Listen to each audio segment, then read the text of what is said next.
Ladies and gentlemen, today we have a very special guest. I'm joined by a friend of mine, a very good friend of mine actually, and I'll let him introduce himself. And by the way, that's a very, very lovely jacket. Come on, man, this old thing. Yeah, it's all right, I guess. No, but it's very nice. It's actually very nice, and it suits you very well. Enough. Okay. My name is Keith, and I'm a current engineering student here at the University of Oxford. I came here, I think it's my first year now, and it's been quite an honest and fruitful journey thus far. So I'm hoping that I can at least shed some light about the whole application process and help aspiring students who are actually hoping to apply to Oxford. Yeah, and that's actually all that I need from you. So I'm very excited. Okay, let's get started. The first thing that I want to ask from you, and I know it seems like a very easy question, and a lot of people actually might be curious about this as well. I want to understand, what does it take to actually apply to Oxford? So I want you to guide me. So we're going to lay out the whole framework, the whole roadmap from when you're in high school all the way up until getting accepted into Oxford. How does the whole process look like? So we're going to play a little scenario game. I want you to imagine that I'm a student who just graduated from high school and I'm looking at Oxford as a potential university. Where do I start? Yeah, that's honestly quite a very valid question to have. And okay, if I was a high school student, right, trying to get into the University of Oxford, the first place that I would start is the Oxford official website. A very simple Google search will land you on their official website.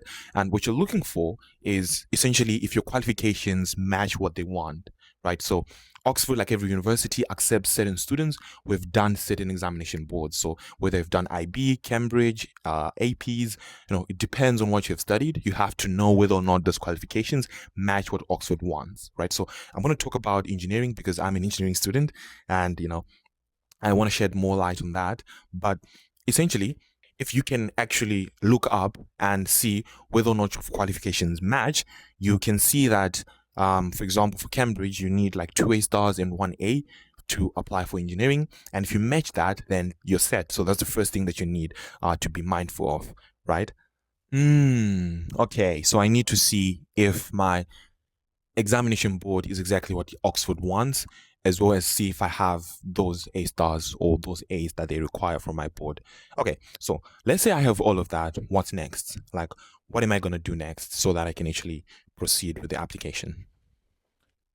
Yeah, after that's done, you're going to look up UCAS. It's basically a website which you use to apply to Oxford. So it's very easy to navigate, and most of the things you can Google nowadays. So after going on UCAS, what you're doing on UCAS is, since you're certain that you want to do engineering, you're looking for the best college that you can apply to, right? So Oxford has a lot of different colleges across the board, a lot of them over 30 colleges. So you have to choose which college you want to actually apply to.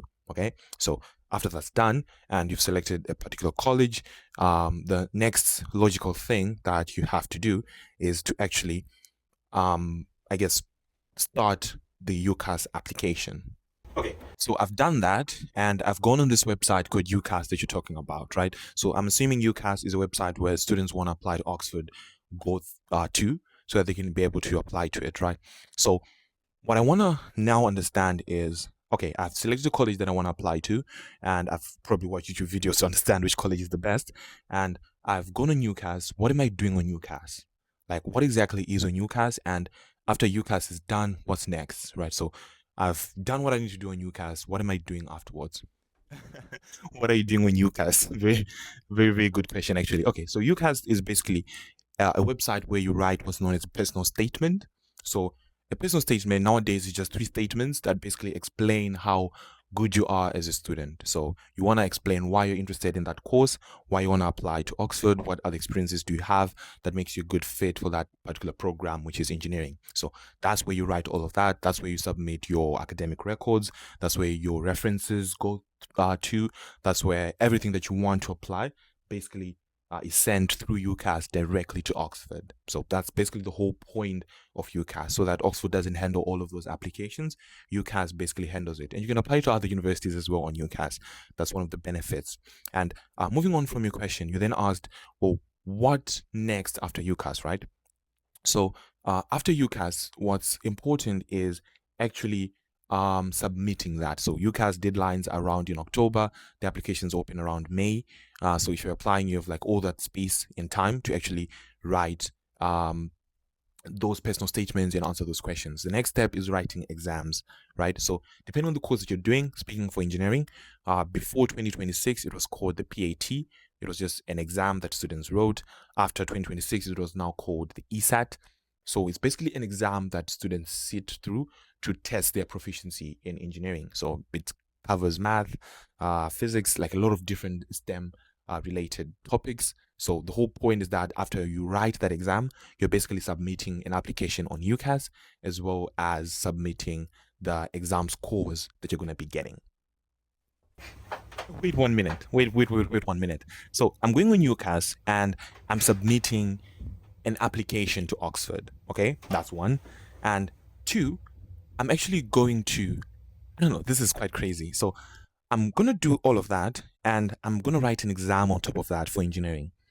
Okay, so what's next? Is there anything more, or that's it? Now they can mark my exam and tell me if I got into Oxford. What else is next after this exam?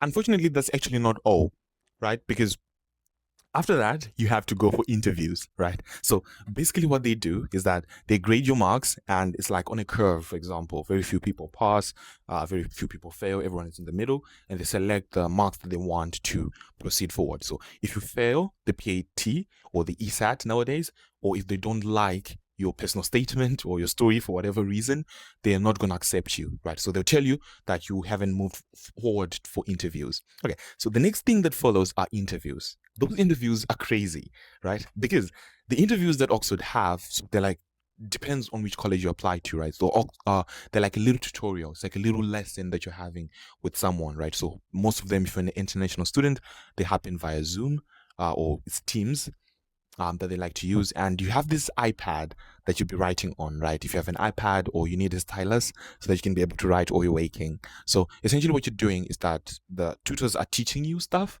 and then you have to basically write the stuff down, right? So it's quite crazy actually and quite fascinating at the same time because you get to, I guess, answer questions. The interview is very theoretical, right? So they're also asking you questions. Can you solve this for us? Can you solve that for us? You know, and then after that, you lay out all your solutions. And basically, the whole point is to test whether or not you are as good as you claimed to be on your exam. Right, so that's the whole point of the interview, and they're also quite nice as well. I mean, they're lovely human beings. They also ask, you know, who you are, what you're doing, what you're passionate about. So it's not only about, you know, testing your math skills or your physics skills, but it's also about getting to know you as a person.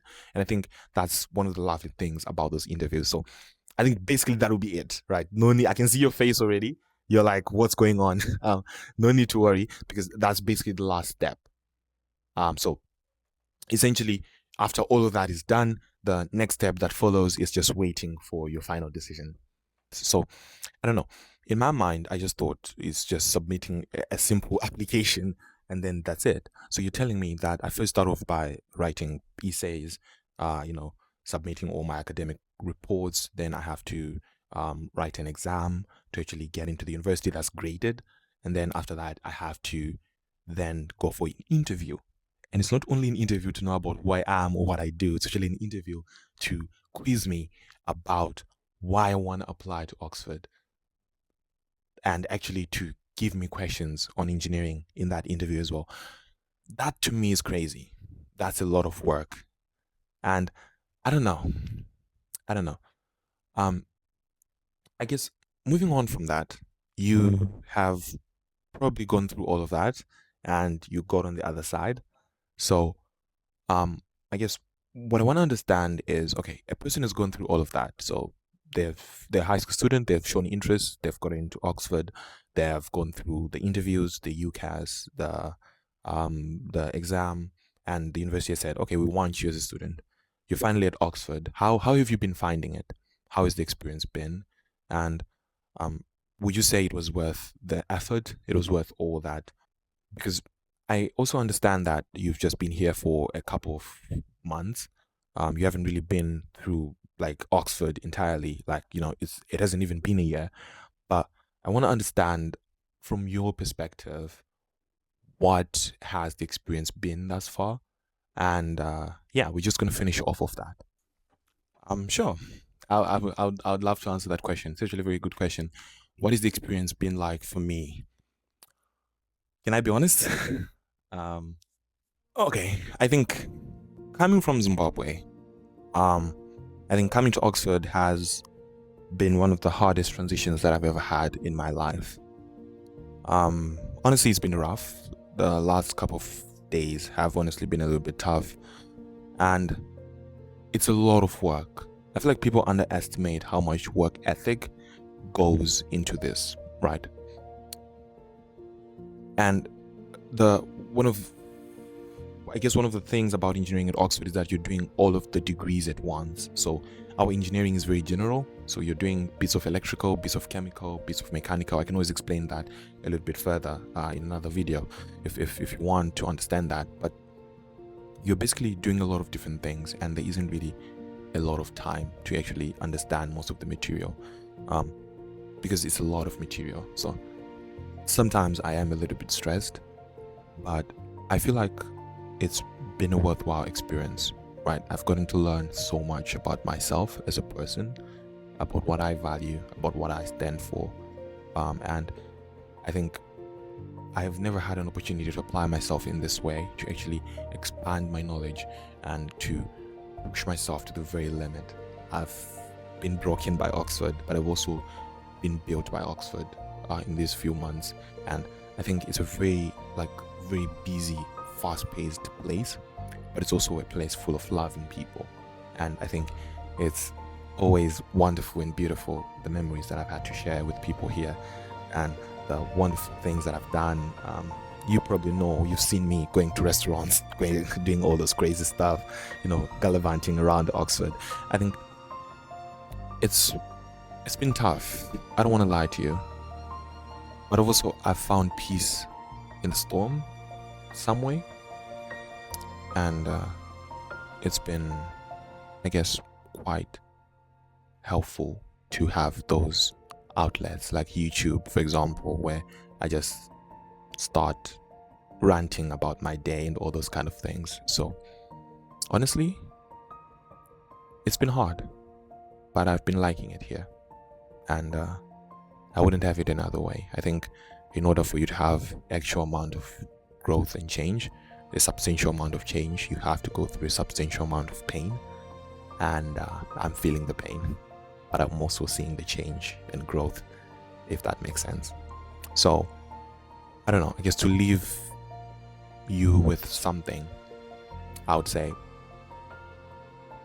if anyone who's watching this wants to apply to Oxford, by any means, please do.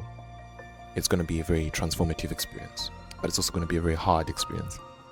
Well, ladies and gentlemen, there you go. That was my conversation with Keith. I'm so proud of the man that my friend here has become. Thank you guys for watching, and I'll catch you guys in the next one. Peace.